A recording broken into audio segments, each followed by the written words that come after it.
इस refresher course का अंतिम लेक्चर है और हमारे बीच professor doctor Balram Tiwari sir, former head and dean department of Hindi Patna university मौजूद हैं। सर की उपस्थिति है विख्यात जिसके लिए है, मुझे नहीं लगता है कि वो ऐसे भी लोग होंगे जो हिंदी साहित्य के क्षेत्र में सर को नहीं जानते। और एक और बात मैं कहना चाहता हूँ कि आज का ये अंतिम लेक्चर के जितने भी लेक्चर हुए हैं उसमें सबसे बेहतरीन लेक्चर होगा और सर को सुनने का मौका यदा कदा ही मिलता है। और सर चूँकि सर परेशान हैं, सर के मुंह में भाव है, सर आने में अनिरुद्ध थे, फिर भी सर को हम कहें कि सर आप आधे घंटा के लिए आ जाइएगा, 10 मिनट के लिए आ जाइएगा तो आपका आशीर्वाद हम लोग को मिल जाएगा, तो हमारा सब पूरा कार्यक्रम जो है सफल हो जाएगा। तो सर ने हमारे अनुरोध को स्वीकार किया है और इस एज में सर आज भी उसी तरह हम लोग से अफेक्शनेट हैं। और सर धन्यवाद सर। और सर को एक बुके देकर के हम लोग सम्मानित करेंगे सर।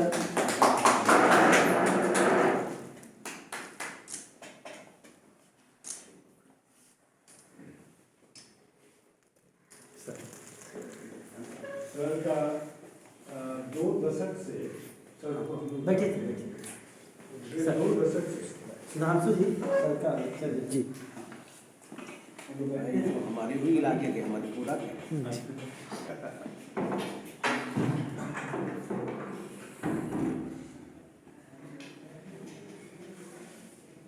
तो मैं इस कक्षा में आप सबका स्वागत करता हूँ और मैं भी गौरव का अनुभव कर रहा हूँ कि कान के विभिन्न कॉलेजों से आप लोग आए हैं और मुझे अपने को सुनाने का मौका मिल रहा है।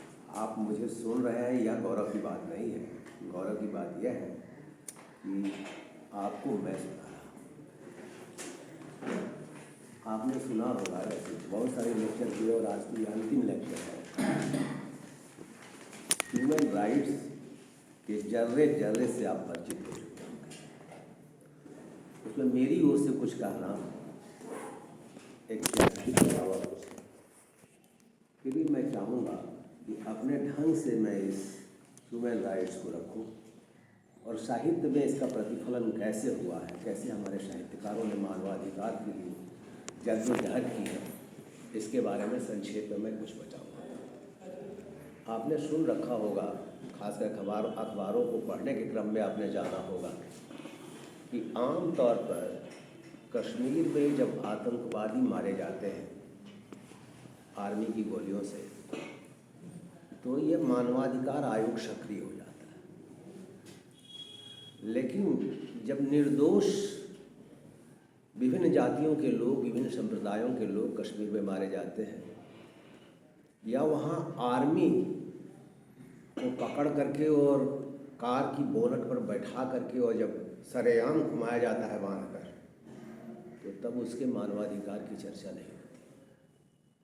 मानवाधिकार की पहल एक पक्षीय नहीं हो सकती और इसलिए ज़रूरी हो जाता है कि विस्तार से हम लोग समझें कि ह्यूमन राइट्स है क्या और कमीशन किस स्तर पर इसको संपादित करता है। तो आज आप देखेंगे कि बहुत सारे शब्द द्वितीय विश्व युद्ध के बाद क्वाइन किए गए, कढ़े गए कि human approach, human rights, natural law जैसे ढेर सारे शब्द चलते हैं और आप देखेंगे कि कमोबेश ये एक दूसरे के पर्यायवाची है। आप ऐसे समझ सकते हैं कि ह्यूमन अप्रोच इसके सिवा कुछ नहीं है कि मनुष्य यदि कोई है तो मनुष्य के लिए जिए, मनुष्य के लिए करे और मरे। और मनुष्य के नाते जो अधिकार व्यक्ति को स्वतः प्राप्त होते हैं उसे ह्यूमन राइट्स या मानवाधिकार कहते हैं।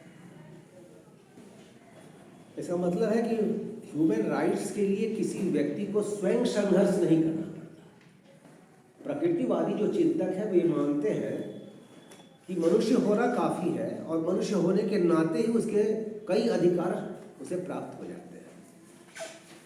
तो यह ह्यूमन राइट्स शब्द द्वितीय विश्व युद्ध के बाद चर्चा में आया।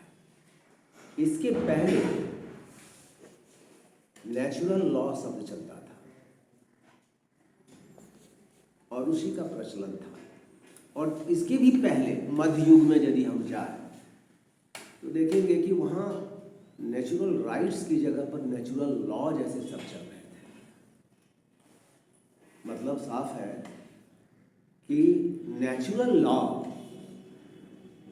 बुनियादी तौर पर पूरे वैश्विक स्तर पर फैल करके और मानवाधिकार की रक्षा कर रहा था। नेचुरल लॉ की जो संकल्पना है वह यूरोप में सोफोक्लीज और अरस्तु से होते हुए भारत में तुलसीदास, विवेकानंद और महात्मा गांधी तक आती है। अब इन व्यक्तियों का नाम लेने मात्र से आप समझ सकते हैं कि ये कैसे चिंतक है, क्योंकि ये प्राकृतिक अधिकार की बात करते हैं। और कुछ नहीं तो इतना समझिए कि जब विवेकानंद कहते हैं कि टच मी नॉटिज्म का दर्शन नहीं चल सकता, मेरे छुआछूत का दर्शन नहीं चल सकता। यदि आपको शिक्षा का अधिकार है, ज्ञान अर्जित करने का अधिकार है, धन अर्जित करने का अधिकार है, तो एक भंगी को भी यह अधिकार स्वतः प्राप्त होना चाहिए। यह कैसे हो सकता है कि एक आदमी जब रसोई घर में जाता है तो रसोई अपवित्र नहीं होती है, और दूसरा व्यक्ति मनुष्य ही है, वह जब रसोई घर में घुसता है तो आपकी रसोई अपवित्र हो जाती है। इसका मतलब है कि सबके ज्ञान, सबकी शिक्षा, सबके धनोपार्जन की वकालत कर रहे थे विवेकानंद, और जो लोग इसकी राह में आड़े आ रहे थे विवेकानंद का उस पर प्रबल प्रहार भी बरस रहा था। तो स्पष्ट है कि नेचुरल लॉ की जो यह परंपरा चली आ रही है, जिसमें हमने सोफोक्लीज या अरस्तु या विवेकानंद या तुलसीदास या महात्मा गांधी की बात की, ये विचारक मानते रहे हैं कि मनुष्य के कुछ प्राकृतिक अधिकार हैं, और जब कोई आदमी जन्म लेता है तो उसे इन प्राकृतिक अधिकारों से वंचित नहीं किया जा सकता है। अब जाहिर है कि यह अचानक चीज नहीं आई, बल्कि इस ह्यूमन राइट्स के पीछे भी आर्थिक राजनीतिक पृष्ठभूमि रही है, और एक बड़ी जबरदस्त पृष्ठभूमि। 1776 में वर्जीनिया, जो अमेरिका का एक प्रांत है, ह्यूमन राइट्स कमीशन वालों का एक सम्मेलन वहाँ आयोजित हुआ, और वहाँ बिल ऑफ राइट्स पास किए गए। किताबों में भी आप देखेंगे, लॉ की किताबों में भी आप पढ़ सकते हैं कि bill of rights in USA हैं। तो बाद में आया सर। क्या करें सर वो तो बाद में आया सर, 1776 में तो वहाँ पर declaration of war, declaration of independence हुआ था।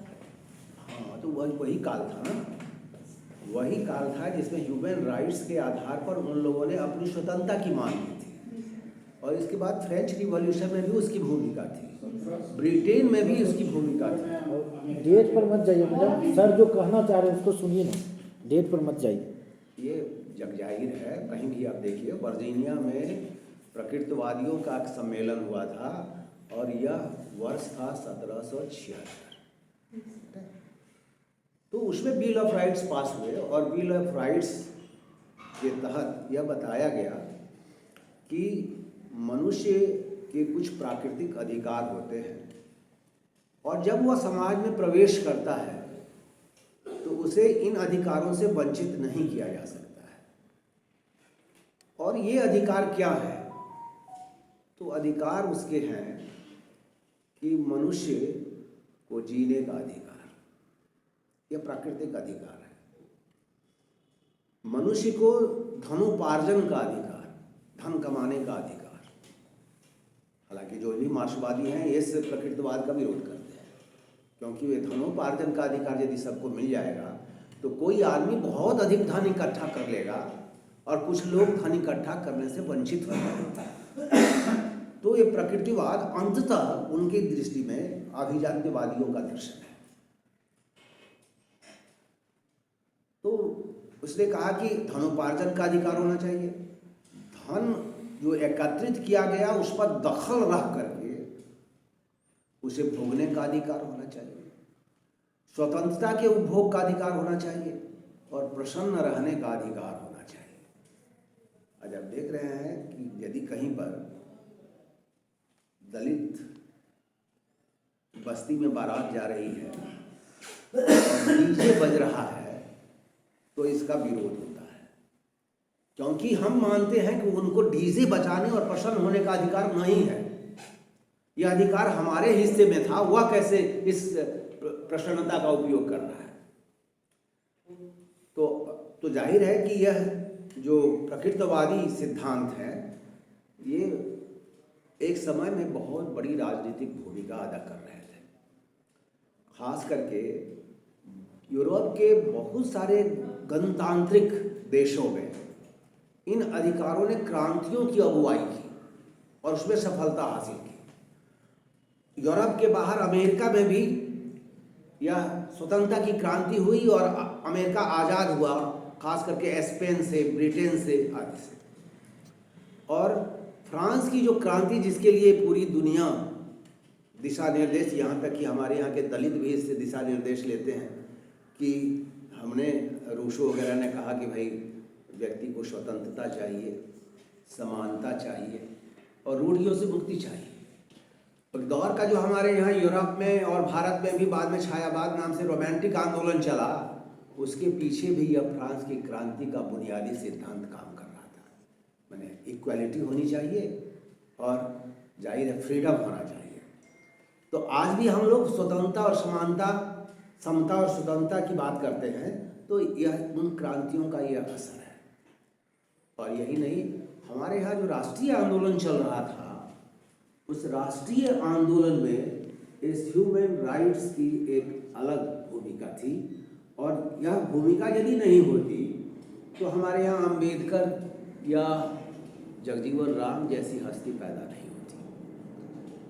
क्योंकि यदि यह होता कि भाई हम सबको जीने का अधिकार नहीं देंगे, सबको पढ़ने का अधिकार नहीं देंगे, सबको शिक्षा का अधिकार नहीं देंगे, तो ये हस्तियाँ पैदा नहीं होती। हालांकि इनके पैदा होने में जो रूढ़ियाँ आड़े आ रही थी उनको इन्हें बहुत सारा कष्ट हुआ। हो सकता है कि इसी का प्रतिकार करने में ये हस्तियाँ इतनी बड़ी ताकत के रूप में उभर आई। और भी देखेंगे कि जो लोग उच्च जातियों में या मध्य जातियों में पैदा होते हैं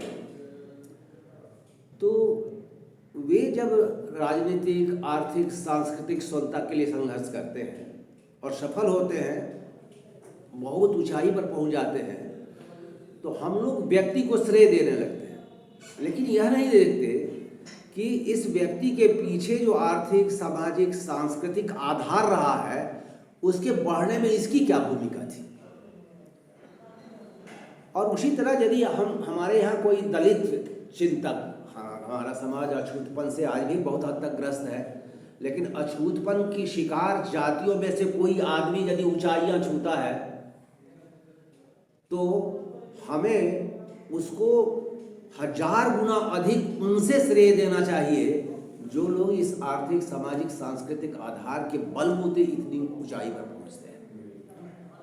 और यह देखिए, इसका अंतर आप समझ सकते हैं कि जब हमारे यहाँ का मध्य जाति का कोई शलाका पुरुष या उच्च जाति का कोई शलाका पुरुष राजनीतिक, आर्थिक, सामाजिक क्षेत्र में बहुत बड़ी ऊंचाई प्राप्त करता है, तो वह मानवाधिकार के लिए संघर्ष करता हुआ कभी नहीं दिखता। वह संघर्ष करता है आर्थिक, सामाजिक, सांस्कृतिक क्षेत्र में, और जिस क्षेत्र में उसको ऊंचाई प्राप्त होती है। लेकिन यदि कोई दलित हस्ती यदि संघर्ष शुरू करती है तो देखिए वह संघर्ष कहाँ से शुरू करती है, तो वह मानवाधिकार के लिए संघर्ष करती है। और आर्थिक, सामाजिक, राजनीतिक, सांस्कृतिक स्वतंत्रता के लिए वह बाद में पहल करती है जब वह ऊंचाई पर पहुंच जाती है तब। तो दोनों में बुनियादी फर्क है। एक बड़ी हस्ती समाज में संघर्ष करती है आर्थिक, सामाजिक स्वतंत्रता के लिए, और दलितों के बीच की जो छोटी हस्ती है जो ऊंचाई पर पहुंचती है, एक महान सलाहकार पुरुष के रूप में अवतरित होती है, वह मानवाधिकार से संघर्ष शुरू करती है। ये बुनियादी फर्क है, क्योंकि मानवाधिकार की लड़ाई में कितना संघर्ष उन्हें करना पड़ा होगा इसको हम समझ सकते हैं। जगजीवन राम बिहार के ही थे और आरा टाउन स्कूल में वो पढ़ा करते था। एक हिंदुओं के पानी पीने के लिए घड़ा और दूसरा मुसलमानों के पीने के लिए घड़ा। अब कुछ दिनों के बाद उच्च जातियों के छात्रों ने कहा कि हम इस हिंदू वाले घड़े से पानी नहीं पिएंगे, क्योंकि जगजीवन राम इससे पीता है पानी। तो स्कूल उसके दबाव में आ करके और प्रबंध कर देता है एक जगजीवन राम के लिए अलग से घड़ा और शेष हिंदुओं के लिए अलग घड़ा, मुसलमानों के लिए उन्होंने 3 घड़े आ गए। अब जगजीवन राम को यह नागवार हुआ। एक विद्यार्थी, उसके मन में यह निश्चित रूप से आक्रोश पैदा होता है और मौका देख करके वह घड़ा फोड़ देता है। फिर दूसरा घड़ा आता है, दूसरा घड़ा भी वह फोड़ देता है। तो स्कूल प्रबंधन को लग गया कि इसमें आक्रोश छिपा हुआ है, और फिर उसने 2 ही घड़े का प्रबंध कर दिया, एक हिंदू के लिए घड़ा, एक मुसलमान के लिए घड़ा। तो आप समझ सकते हैं कि जगजीवन राम की यह पहली जीत रही होगी और कितना खुश हुए होंगे भीतर से। और हिंदू विश्वविद्यालय में जब वो पढ़ रहे थे तो सबको मालूम होगा कि वो बाहर जाकर के शहर में दाढ़ी बनवा रहे थे। तो जैसे ही हजाम को यह मालूम हुआ कि यह चमार जाति का है, तो उसने दाढ़ी बनाना छोड़ दिया और स्कूल से बाहर हो गया, छिप गया कहीं जाकर। आप सोचिए कि झाग लगी हुई दाढ़ी लिए हुए वे शहर में जब चल रहे होंगे तो पहली चिंता हुई होगी कि झाग को पोछे। आधी बनी हुई दाढ़ी, यह कह सकते हैं कि ये सार्वजनिक अपमान जैसा था। ऐसी ढेर सारी किंवदंतियों और कह सकते हैं कि अवरोधों को पार करते हुए जगजीवन राम इतनी ऊंचाई पर बैठे। जिस समय वे थे, मानते हैं कि भारत में उनसे बड़ा कोई वक्ता नहीं था। 2-3 बड़े वक्ताओं में से, राजनीतिक वक्ताओं में से वे एक थे। इधर जगजीवन राम थे, मानी मैं मोरारजी काल के की बात कर रहा हूँ, तो उधर अटल बिहारी वाजपेयी थे। बीच में कोई वक्ता नहीं, क्योंकि अटल बिहारी वाजपेयी की एक दूसरी कमी थी कि वे अंग्रेजी में बहुत अच्छा भाषण नहीं दे सकते थे, लेकिन जगजीवन बाबू जितने फ्लुएंट अंग्रेजी में थे उतनी ही हिंदी में थे। जिन्होंने सुना है वे आज भी उसे याद करते हैं कि यह कैसा वक्ता था जो लोगों का दिमाग घुमा देता है। तो स्पष्ट है कि ह्यूमन राइट्स के लिए संघर्ष करने वाले में अन्यों के मुकाबले कहीं अधिक महत्ता होता है। दूसरी बात यह कि आप देखेंगे कि ह्यूमन राइट्स या मानवीय क्षमता की बहुत सारी विविधताएं ह्यूमन राइट्स के लिए बने हुए नियम में संग्रहित हैं, पूंजीभूत हैं। यह भी कि कई जनरेशन ह्यूमन राइट्स के आए, खास करके 3 जनरेशन ऑफ ह्यूमन राइट्स अंग्रेजी में उसे कहा जाता है। तो 3 तरह की पीढ़ियां ह्यूमन राइट्स की बन करके आई और उनमें अलग अलग मूल्य चिन्हित किए गए कि किस मूल्य में किस की बात की जाएगी। तो पहले जो कह सकते हैं पहले चरण की जो क्रांति थी ह्यूमन राइट्स को लेकर के, उसमें नागरिक और राजनीतिक अधिकार चिन्हित किए गए। अब नागरिक और राजनीतिक अधिकार के क्रम में यह देखा गया कि ये कौन कौन से बिंदु होंगे जिस पर ह्यूमन राइट्स पहल करेगा। तो यह माना गया कि हर व्यक्ति जन्म के साथ ही स्वभावतः स्वाधीन है, तो जाहिर है स्वतंत्रता उसका बुनियादी अधिकार होगा। दूसरा यह कि उसमें अभिव्यक्ति की स्वतंत्रता होगी, तीसरी यह कि उसे खाने, भोगने और प्रसन्न रहने का यह अधिकार होगा। मतलब स्पष्ट है कि इन तमाम बुनियादी अधिकारों के साथ मानवाधिकार पहले चरण में प्रवेश करता है और इन चीज़ों पर वह बल देता है। जो दूसरा चरण है उसमें कह सकते हैं कि आर्थिक और सांस्कृतिक अधिकारों को चिन्हित किया गया। जैसे ये मानते थे कि ह्यूमन राइट्स अनियंत्रित पूंजी, जिसको आजकल लोग आवारा पूंजी कहते हैं, तो इस अनियंत्रित पूंजी के खिलाफ संघर्ष करेगा। कुल मिलाकर कह सकते हैं कि ह्यूमन राइट्स, जो लोग यह कहते हैं कि भाई यह पूंजीवाद की ओर जाता है, उसका विरोध यहाँ हो सकता है कि वे मानते हैं कि यह ह्यूमन राइट्स पूंजीवाद का विरोधी है दूसरे चरण में, और इसलिए यह शिक्षा के अधिकार और कार्य करने के अधिकार को चिन्हित करता है कि हर व्यक्ति चाहे जहाँ भी वह पैदा हुआ हो वह उसका कार्य का अधिकार चिन्हित किया जाएगा, और दूसरे कि शिक्षा का अधिकार भी उसे चिन्हित करके दिया जाएगा।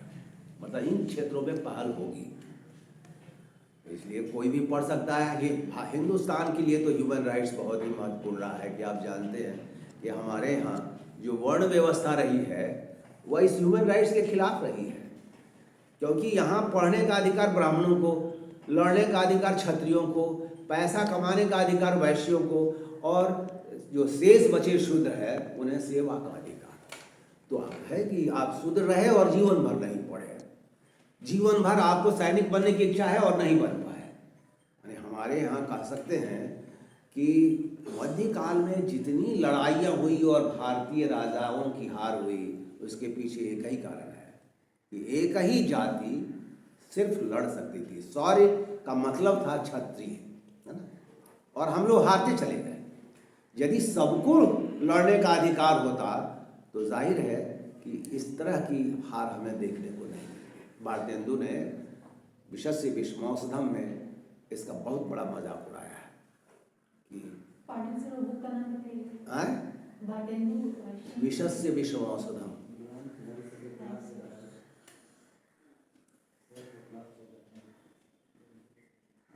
तो ये तीसरा, और सबसे अंत में कह सकते हैं कि यह तीसरा जो चरण था, उस तीसरे चरण में 1947-48 तक दुनिया के बहुत सारे देश उपनिवेशवाद से मुक्त हो गए। भारत भी हुआ 1947 में। तो बहुत सारे देश जो उस समय में ब्रिटेन के उपनिवेशवाद के शिकार थे या दूसरे देशों के उपनिवेशवाद के शिकार थे, उनकी मुक्ति हुई और इन्हें तीसरी दुनिया का देश कहा जाता है। तो तीसरी दुनिया के ये देश 1948 के बाद अपनी राजनीतिक और आर्थिक हैसियत के लिए संघर्ष करते हुए दिखते हैं, क्योंकि ये स्वतंत्र हो गए थे। तो इनका संघर्ष अपनी सांस्कृतिक, आर्थिक और राजनीतिक मुक्ति के लिए था और इसका ये उपभोग करते हुए दिखाई पड़ते हैं। तो इन चरणों में कह सकते हैं कि ह्यूमन राइट्स बटा हुआ दिखाई पड़ता है। अंतिम बात हम लोग यह देखें कि यह जो ह्यूमन राइट्स का अंतिम चरण है वह इंटरनेशनल कोर्ट का एक चरण है। 1948 में ही कह सकते हैं कि universal court of criminal justice वगैरह इस तरह का शब्द है उसका,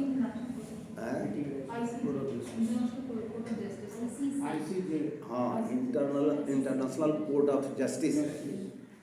हाँ, तो उसका गठन किया गया और यह भी माना गया कि यह भी इसके अलावा जो राष्ट्रसंघ है उसमें बहुत सारे अनुबंध, बहुत सारे समझौते प्रविष्ट कराए गए और इसी का फल है कि हम लोग देखते हैं कि दुनिया भर के देशों में ह्यूमन राइट्स कमीशन बना और आज इस पर कोई सवाल उठाता नहीं है। और जो अंतर्राष्ट्रीय कोर्ट है वह यह देखता है कि कौन सा देश और किस देश में कौन सी आबादी जनसंहार करती है। तो जनसंहार का विरोध करने के लिए यह इंटरनेशनल कोर्ट काम करता हुआ दिखाई देता है और इस धागे में, इस ताने बाने में पूरी दुनिया बंधी हुई से दिखाई पड़ती है। अब हम लोग हिंदी साहित्य की ओर आए और यह देखें कि हिंदी साहित्य में मानवाधिकार के लिए संघर्ष कहाँ सबसे अधिक हुआ। तो आप देखेंगे कि दो बड़ी हस्तियां हैं आधुनिक काल की, ये हैं प्रेमचंद जी और निराला जी। ये इनके साहित्य में मानवाधिकार सबसे अधिक सक्रिय दिखाई देता है। इसके पहले हम सिर्फ काल्पनिक स्तर पर कह सकते हैं कि कल्पना के स्तर पर मुक्ति के बाद मध्य युग में सूरदास और कृष्ण भक्त कवियों ने की। क्योंकि आप मध्यकाल में आप जानते हैं कि मध्यकाल में स्त्रियां अपने चेहरे को भी दुनिया के सामने प्रकाशित करने का अधिकार नहीं रखती थी। बहुत लोग यानी कह सकते हैं कि मनु ने यह कहा था कि भाई जब स्त्रियां बच्ची होती हैं तो वे अपने बाप के नाम से जानी जाती हैं, जब वे शादीशुदा हो जाती हैं तो अपने पति के नाम से जानी जाती हैं, और जब पति मर जाता है तो अपने बेटे के नाम से जानी जाती है। मतलब उसकी अपनी कोई पहचान नहीं है। और मध्यकाल तक आते आते जब बुर्का या घूंघट की प्रथा चली तो यह कहा जाने लगा कि पहले तो नाम नहीं था उसका, अब रूप भी नहीं रहा, क्योंकि रूप छिप गए। ऐसे भी आप देखेंगे 80 वर्ष की किसी वृद्धा से आज यदि आपकी मुलाकात हो जाए और आप पूछिए कि तुम्हारा क्या नाम है, तो कहेगी कि बेटा नाम तो शादी के बाद ही मिट गया, मैं आज जानती भी नहीं कि मेरा क्या नाम है। हाथ पे कोई महिलाएं लिखवाती हैं। हाँ, गोदना से लिखाती, लेकिन सबको यह भी सौभाग्य कहा था गोदना का पैसा दे दे। ठीक है, मैं अपनी ही माँ की बात करता हूँ। मेरी माँ तो उस समय में 60 वगैरह के आसपास हो गई। हमने अपनी किताब मैंने लिखी थी तो माँ को मैं प्रेजेंट करना चाहता था। तो हमने कहा कि तुम्हारा क्या नाम है, तो माँ ने कहा कि हमको हमारी मौसी ओसी रमकी बोलती थी, लेकिन ठीक ठीक नहीं मालूम है कि मेरा क्या नाम था। तो मैंने रमकी को रामकी कर दिया और उसी के नाम से किताब समर्पित की। तो बहुत सारी स्त्रियां नहीं जानती होती थी। और मध्यकाल में जैसा मैंने कहा कि पहले तो नाम सत्ता का विलोप हुआ और उसके बाद रूप सत्ता का भी विलोप हुआ, क्योंकि चेहरा तो घूंघट में छिपा हुआ है या चेहरा बुर्के में छिपा हुआ है।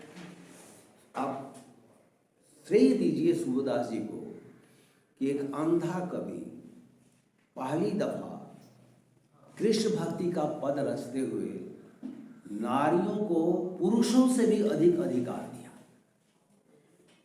अब एक उदाहरण से समझ सकते हैं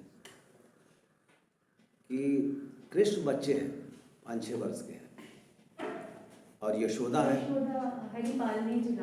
हाँ नहीं, यशोदा है तो उनकी माँ है, उनका ख्याल रखती हैं।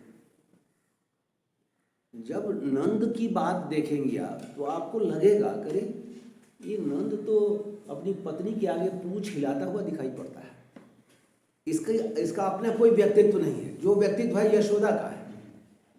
अब इस उदाहरण से समझिए आप कि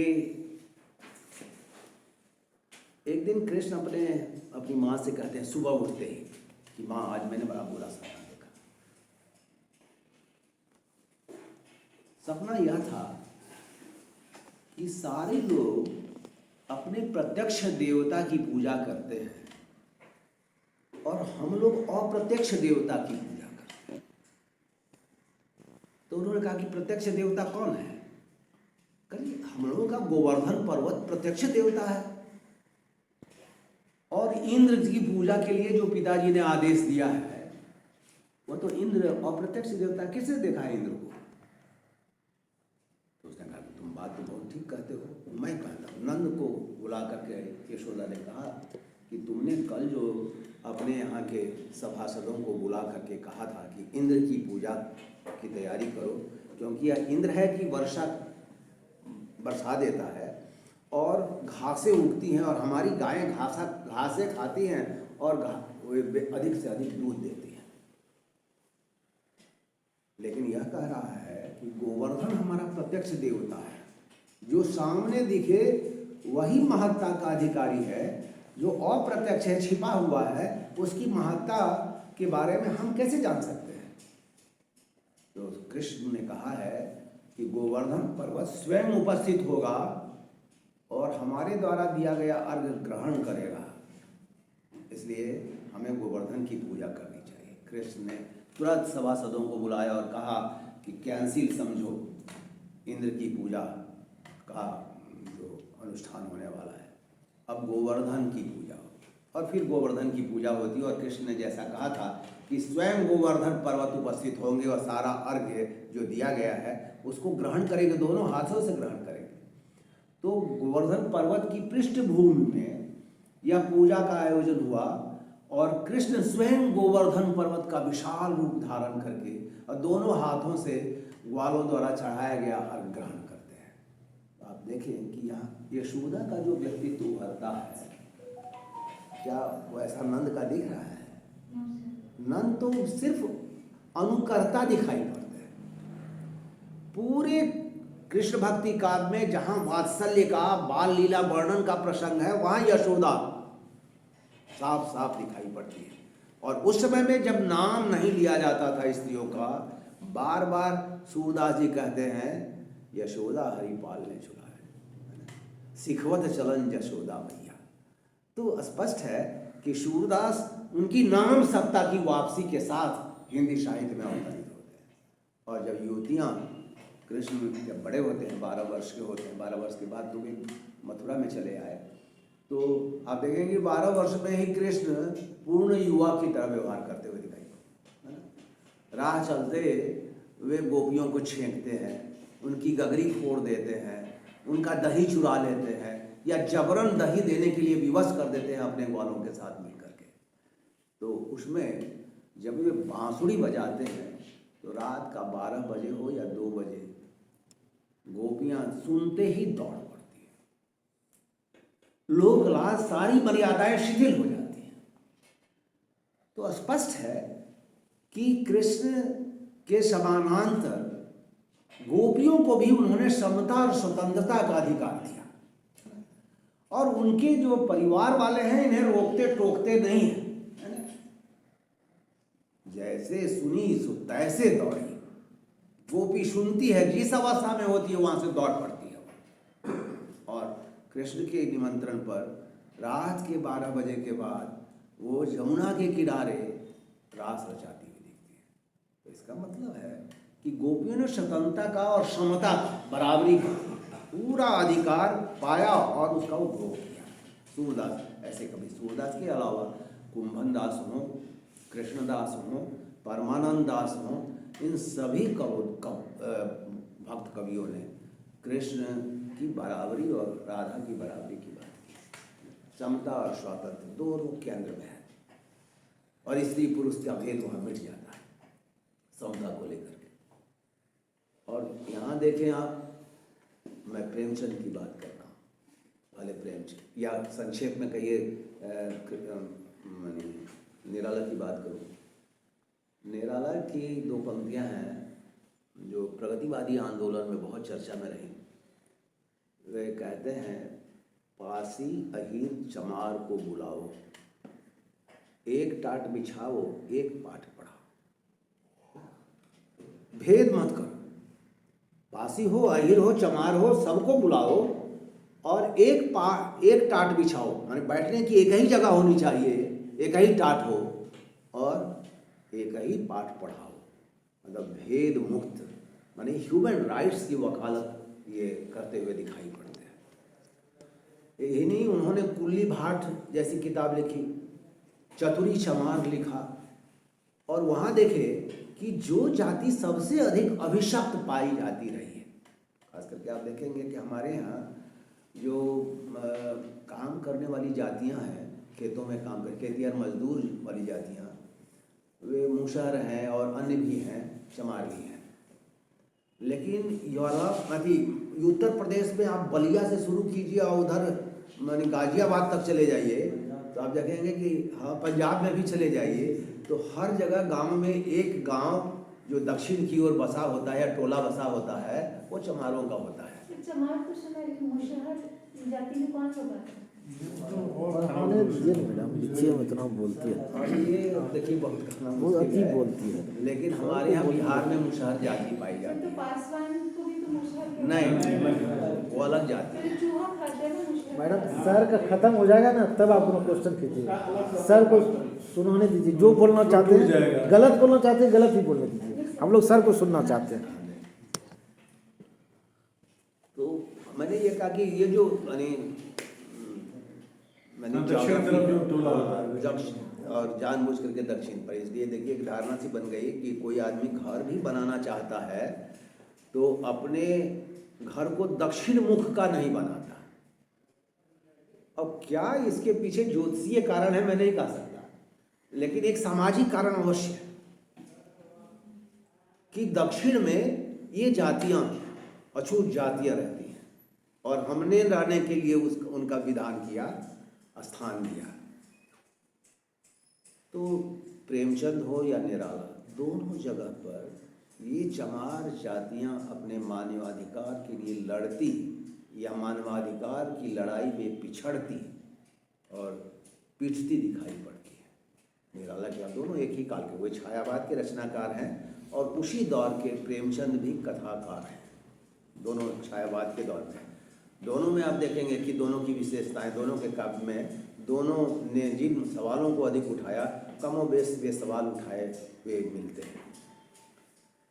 तो चतुरी चमार और ये उनकी मुक्ति के लिए जितना जद्दोजहद वे करते हैं, गांव में उनकी क्या जातीय हैसियत है इसको जितना उघाड़ा और अपनी सहानुभूति के साथ उसे सम्मान देने की स्थिति में लाने की कोशिश की, या निराला जी ने किया।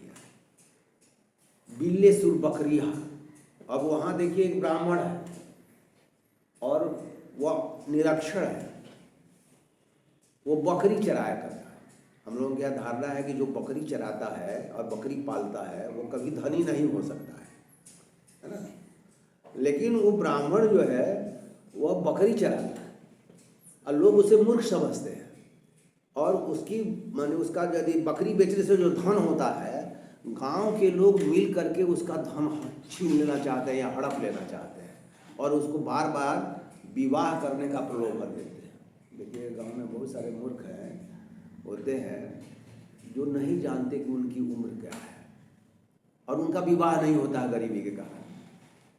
तो उसका लड़के जो है बच्चे मजाक उड़ाते हैं कि हो बाबा ब्याह करवा,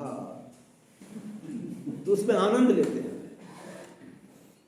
तो उससे भी लोग कहते थे और कहते थे कि चलो बहुत बढ़िया कन्या देख करके आए तुम्हारा विवाह कर देते हैं। लेकिन वो चालाक निकल गया और धीरे धीरे वह बहुत बकरियां बेच करके धन कमाता है और बाद में बढ़िया विवाह करता है। जो ठगने वाले लोग हैं वो बहुत निराश होते हैं। लेकिन वह इतना है कि एक बार जब हनुमान जी के पास पहुंचता है और हनुमान जी से कहता है कि हमारा कोई भी प्रण तुमने पूरा नहीं किया, कैसे भगवान हो और सुअर जैसा मुंह लटकाए घूमते रहते हो। और जब हनुमान जी कोई जवाब नहीं देते हैं तो एक लाठी उनके माथा पर मारता है कि हनुमान जी की मूर्ति फूट जाती है। तो वहाँ उन्होंने दिखलाया कि ह्यूमन राइट्स सिर्फ उसी का नहीं होना चाहिए जो जातीय स्तर पर नीचा है, जो ऊपर के भी लोग यदि धनी नहीं हैं तो उनकी स्थिति वो दलितों से कम बुरी नहीं होती है। प्रेमचंद जी आए, ये बहुत व्यवस्थित ढंग से इस मुद्दे पर बात करते हैं। यहाँ मैं सिर्फ एक कथा पहले कह रहा हूँ, फिर दूसरी कहानी से भी आपको सवाल यदि होंगे तो मैं जवाब दूंगा। ये प्रेमचंद गोदान लिख करके विश्व में अमर हो गए। वैसे उन्होंने कुछ कहानियाँ भी लिखी होती तब भी वे अमर कथाकार होते। प्रेमचंद के गोदान में एक प्रसंग आता है, माता दीन और शीलिया का प्रसंग, यह प्रेम प्रसंग है।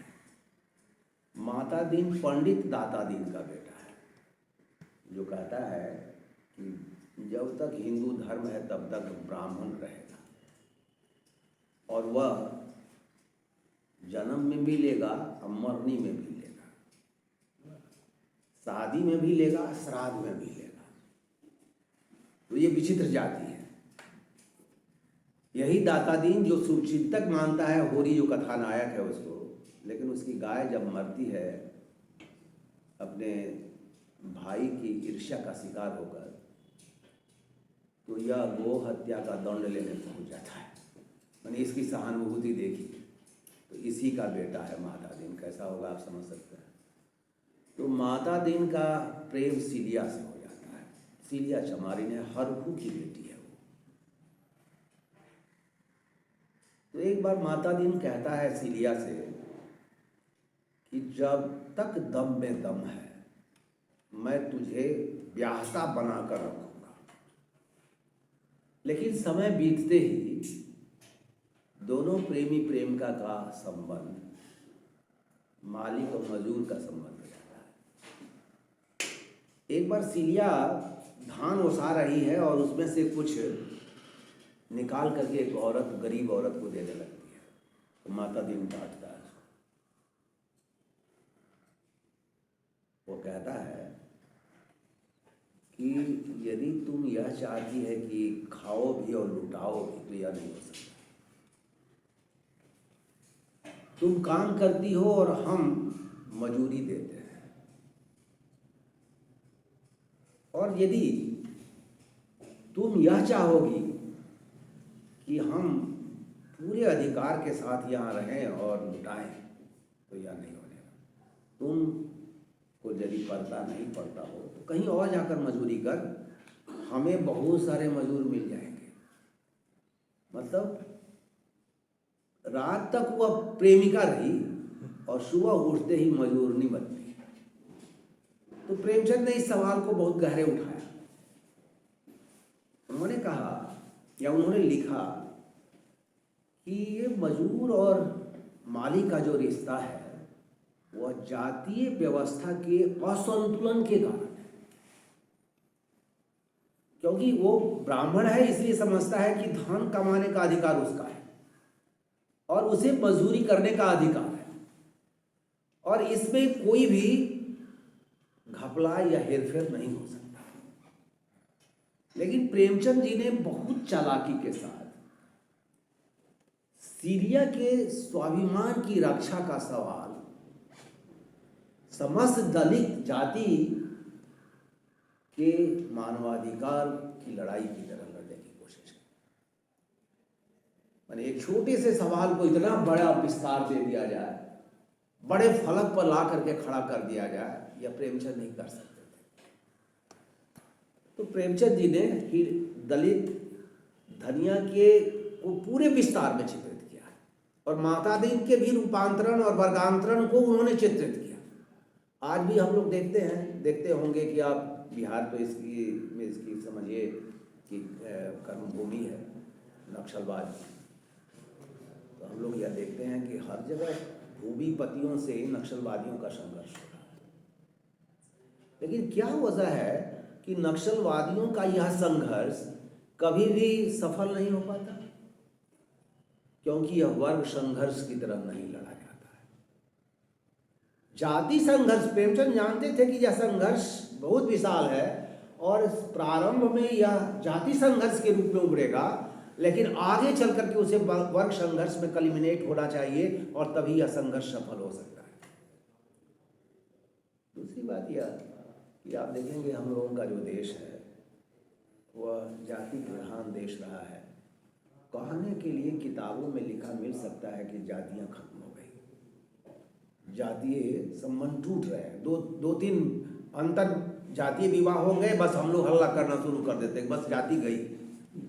लेकिन यह जान लीजिए कि जाति की जड़ बहुत गहरे धंसी हुई है, और जब जब चुनाव होता है, जब जब कोई रूपांतरण होता है, तो समाज की यह जातीय ताकत और मजबूत बनकर उभरती है। कि आप देखेंगे कि हमारे यहाँ कोई भी आदमी यदि किसी भी जाति का है और वह उठ करके एक दिन अचानक बिना मेंबरशिप ड्राइव चलाए हुए और एक स्वतंत्र पार्टी की घोषणा कर देगा और कहीं कैडर बनाने की कोशिश नहीं करता, लेकिन उसकी जाति के समस्त लोग मान लिए जाते हैं कि वह उसी जाति और उसी पार्टी का कैडर है।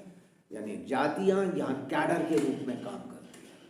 कांग्रेस के ज़माने में 54 मेंबर बनाया जाता था, तब माना जाता कि हमारा कैडर है, लेकिन यहाँ कैडर बनाने की जरूरत है ही नहीं। तो हम कह सकते हैं कि हमारे समाज में जाति की ताकत अधिक प्रबल हुई है, अधिक मजबूत हुई है। अब इस देश में जो टॉपोग्राफी है जमीन की, देखेंगे कि आमतौर पर 1960 वगैरह तक कि जो ऊंची जातियां थी उनके पास जमीन होती थी और निम्न जातियां और बहुत हद तक पिछड़ी जातियां जिसको कहते हैं, बैकवर्ड क्लास नहीं मत समझिएगा, बैकवर्ड क्लास में भी अभी बहुत बड़े बड़े भूमिपति हैं, लेकिन इनके पास जमीन नहीं होती थी तो वे खेतिहर मजदूर की तरह काम करते थे, है ना। और जब भी एक दूसरे की लाइन को कोई क्रॉस करना हो चाहता था तो भू संघर्ष होता था, भूमिपति संघर्ष होता था, और इस संघर्ष में जातीय संघर्ष उबल करके सामने आता था। प्रेमचंद ने दिखलाया कि जो सिलिया का बाप है हरखू, उसमें मानवाधिकार की बड़ी तड़प थी, क्योंकि सिलिया को देखता है कि एक ब्राह्मण कि वह रखेल बन करके रह रही है, रखेल को ब्याहता का अधिकार मिलना चाहिए। आप देखेंगे रंगनाथ वगैरह में, रंगनाथपुर में, साउथ में जातीय संघर्ष हुआ, उसमें एक बड़ा मुद्दा था कि हमारी घर की स्त्रियां जो रखेल बना ली गई हैं उन्हें ब्याहता का अधिकार दिया जाए। तो यहां प्रेमचंद ने इस सवाल को उठाया। हरखू चुनौती देता है दाता दिन को, एक दिन घेर लेता है दाता दिन को और कहता है कि हमें तुम ब्राह्मण नहीं बना सकते, मुदा हम तुम्हें चमार बना सकते। तुम ब्राह्मण बनाओ, हमारी सारी बिरादरी ब्राह्मण बनने को तैयार है, लेकिन यदि तुम नहीं बना सकते तो आओ मेरे साथ चमार बनो, मेरे साथ खाओ पियो उठो बैठो, हमें तुम्हें यह अधिकार देने को तैयार है। अब आप गौर कीजिए, क्या प्रेमचंद अकेले थे जो यह सब लिख रहे थे? यहाँ आरा में जाइए, बहुत सारे ब्राह्मण चमार बनने को भी वश हो गए, क्योंकि ब्राह्मणों ने उसे अछूत करा दे दिया। तो वो कहाँ जाएगा बेचारा? तो जो उसके बड़े स्तर पर श्रद्धा के साथ सम्मान के साथ स्वीकार करता उधर ही जाएगा वो। बहुत सारे डोम बन गए किसी डोमनी से प्यार करके। तो प्रेमचंद ने देखा होगा समाज में और यह सवाल उठाया। तो हरखू को आप देखें कि हरखू जातीय अपमान के दायरे से बाहर निकलने की कितनी तड़प पाले हुए, उसे सम्मान की जिंदगी जीने की ख्वाहिश है और यह समाज इस ख्वाहिश की पूर्ति नहीं कर पा रहा। इसमें आड़े बना हुआ है दाता दिन। एक दिन चमार खलिहान में माता दिन को घेर लेते हैं और उसके मुंह में हड्डी दे करके उसका धर्म भ्रष्ट। यह एक धर्म ही था जो माता दीन और सीरिया के बीच में दीवार बना हुआ था। इस दीवार को तोड़ने से शायद यह जो जातीय व्यवस्था है छिन्न हो सकती।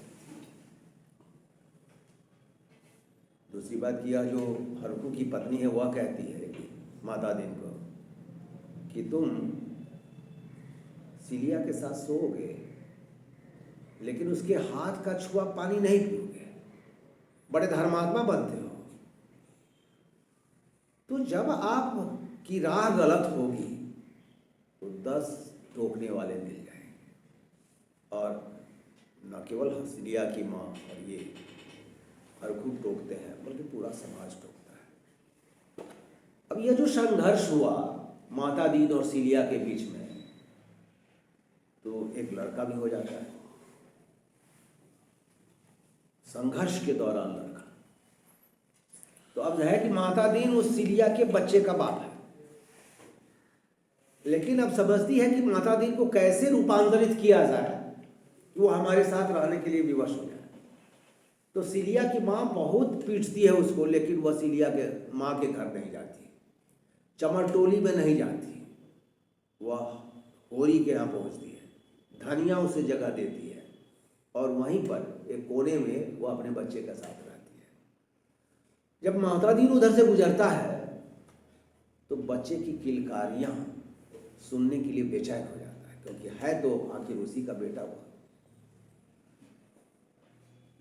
वहाँ भी धीरे धीरे उसमें लगता है कि एक नए तरीके से माता दीन को अनुकूल बनाने का युद्ध लड़ा जा सकता है, और वह लड़ती है और अंततः सफल हो जाती है।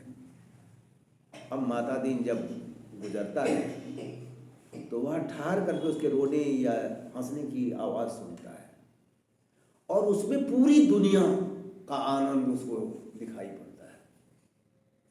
और एक बार निमोनिया से जब उसका बेटा मर जाता है तो वह दोनों हाथों पर उसकी लाश लेकर के और उसे गाड़ने जाता है।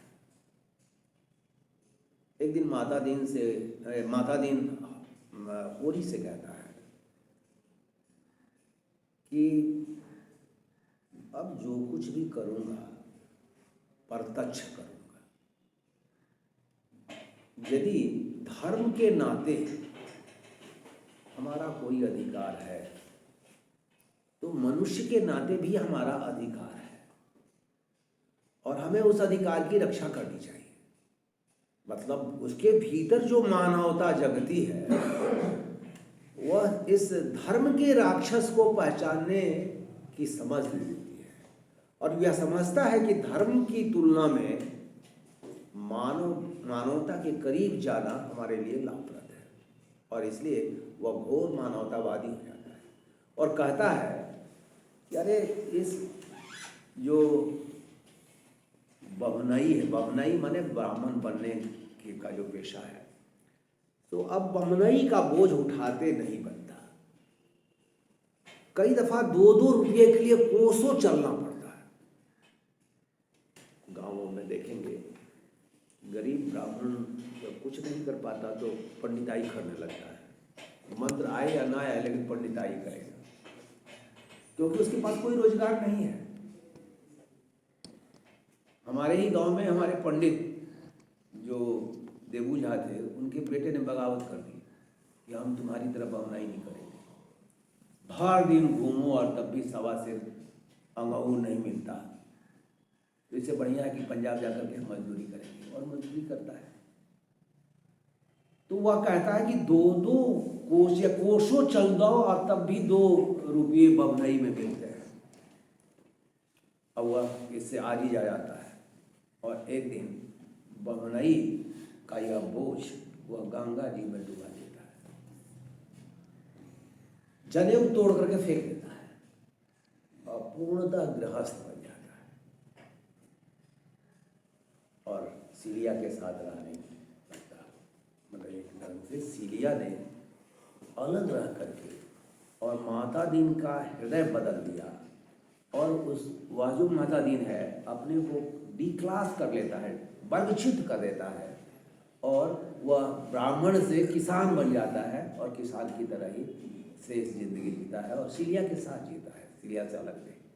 तो आप देखें कि एक पूरी लड़ाई उन्होंने ह्यूमन राइट्स की लड़ी है इस कथा के जरिए, और अंतर साबित किया है कि जब तक आदमी अपने पुराने चोले को बदल नहीं देगा और नया चोला मानवाधिकार का नहीं ग्रहण कर लेगा, तब तक दूसरे के साथ न्याय नहीं हो सकता है ना।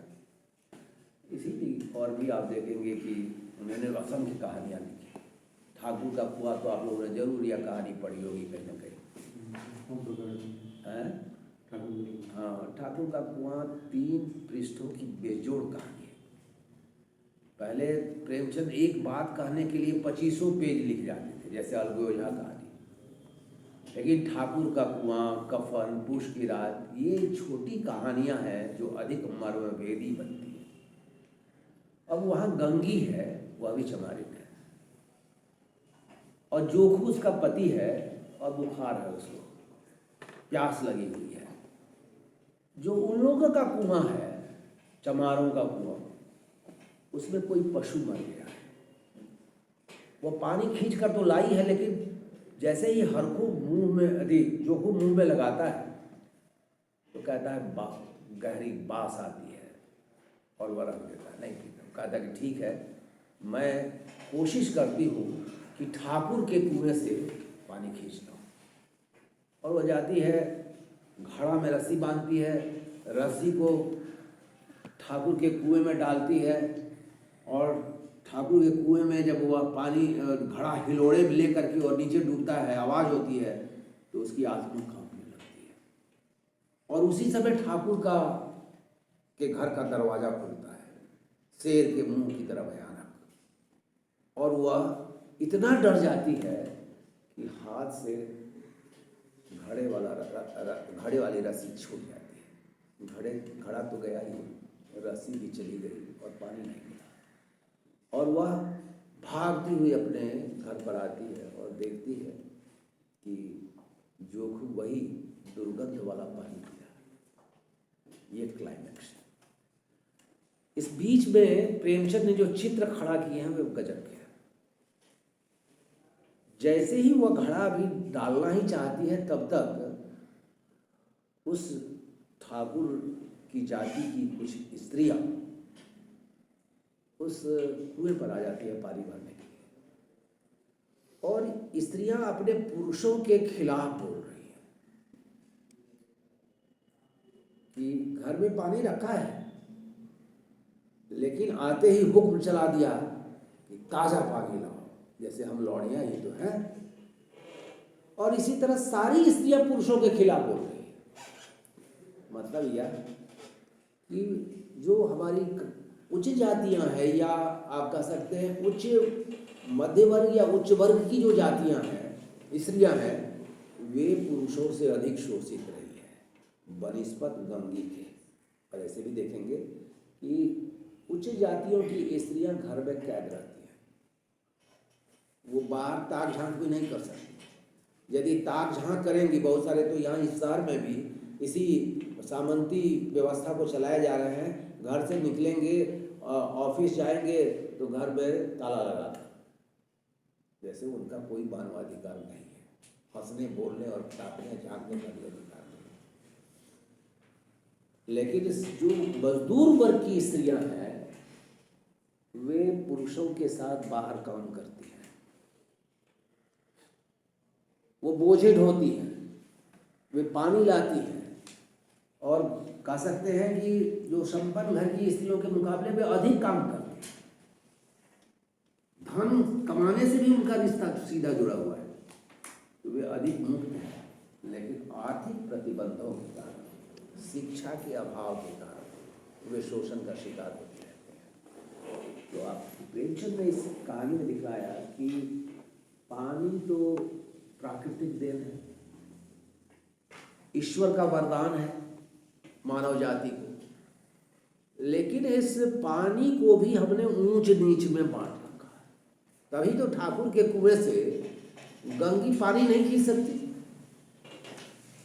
तो प्रेमचंद ने इस फासले को, कह सकते हैं कि प्यास और पानी के बीच में जो दुर्लंघ दूरियां बन गई हैं, जोखू और पानी के बीच में इतनी दुर्लंघ दूरियां हैं कि वो पार नहीं कर पाता।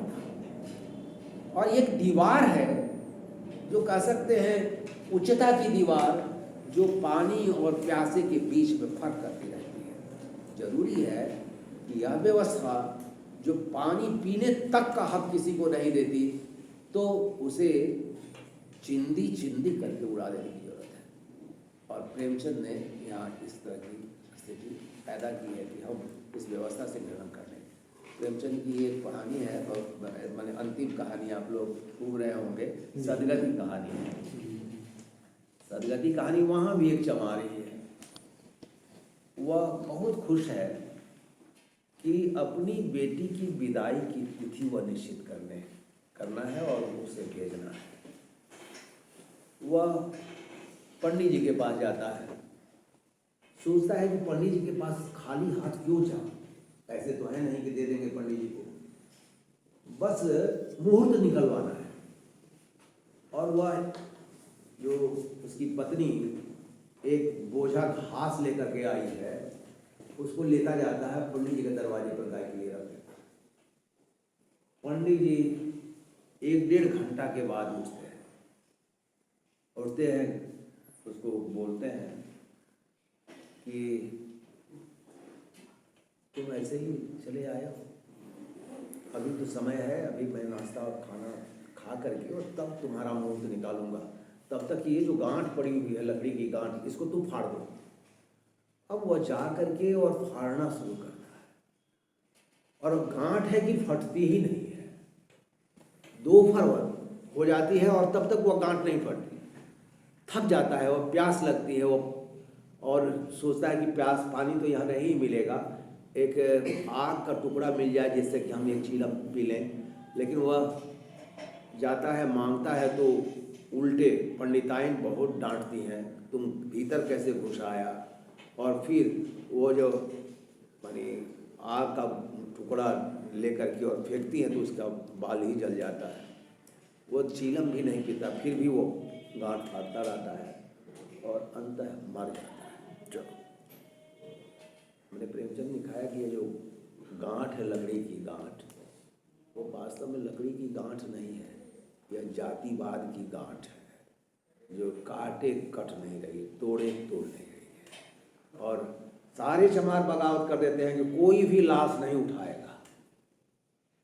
और अंततः उस पंडित को, जो ढोंगी पंडित जिसके घर की स्त्री कह रही है कि आग में भी छूत है, उस पंडित को ही रात में 4 बजे उठ करके मुँह अंधेरे उसकी की टांग में रस्सी फंसा करके और दूर जा करके उसे लाश फेंकनी पड़ती है। मतलब स्पष्ट है कि सदगति किसकी हुई, तो सदगति कायदे से उसकी हुई है, लेकिन पंडित की भी सदगति है कि उसमें जो जातिवाद की गांठ पड़ी हुई थी वह गांठ टूट जाती है और वह उसको रस्सी से बाहर तक फेंकता है। बस आज उतना ही रहने दीजिए, बहुत है।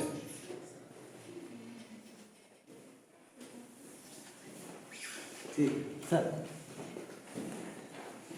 सर्वप्रथम तो सर से हम माफ़ी चाहते हैं कि सर की तबीयत और मुंह में जो है गांठ पड़ी हुई है, उस स्थिति में सर को बुलाया है।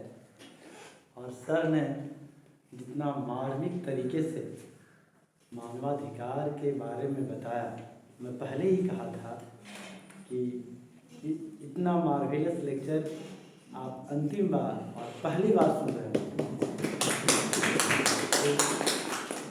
ये जीवन भर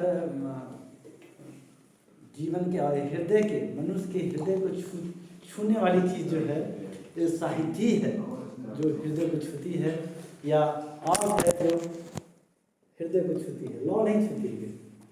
तो मानवाधिकार जो है, मानवाधिकार के बारे में जो संस्कृति है, साहित्य लौ तो बाद में आया, साहित्य पहले है।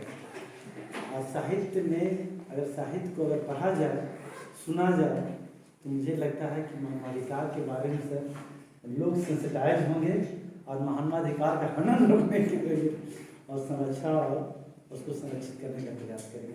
कोई एक participants please come and share your feelings. I think this was like the best lecture and the most appropriate lecture for the last day. आज हमारा जो है last day है सर कार्यक्रम का, आज हमारा second half में valedictory function है।